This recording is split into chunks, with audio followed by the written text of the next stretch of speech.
Okay guys, today our lesson is going to be mostly about our practice and our process. So a lot of times in drawing, you want a great product. You want something to give to grandma, somebody wants a gift from you, things like that. Today is not really gonna be about that. You're not gonna get a great product from this. This is really about getting your hand-eye coordination on par. Maybe brushing off the cobwebs from the summer. So if you see here, I have some markers. I don't like to use pencil for this because it's too tempting to erase all day long. We're just gonna let this string fall. And then mentally, I'm going to start from one end to the other. Just kind of following it, paying attention to where it overlaps. And I do see kind of a figure 8. But our goal is going to be to make the same line and the same contour as our yarn happened to fall without lifting our marker. And this is just good warm up. So let me see, I think I should have enough space there. So I'm gonna start here, I think,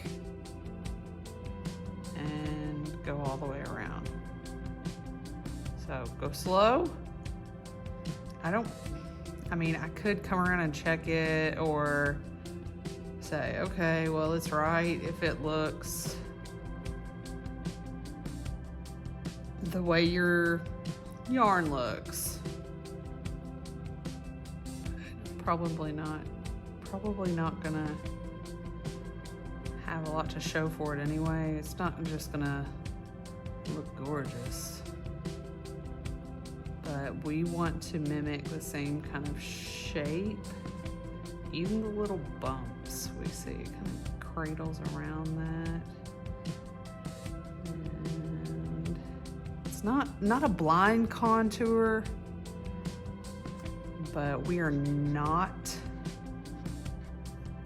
going to lift our marker. We're not lifting it. Do you see these little bumps? That means I paused because I stopped my marker and my eyes were following this yarn. And so the marker had a chance to continue to bleed into the paper and it leaves that little blot. So that's actually a sign that you went slow enough for this to make sense. So we're just practicing our hand-eye coordination and giving a chance for our brain to tell our hand to draw what we see.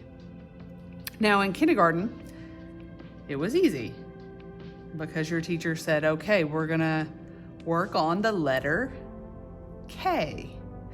And they had little arrows, from the top down, and said for the student to go over those little dots. So you have had practice drawing this. You've had practice drawing in this manner.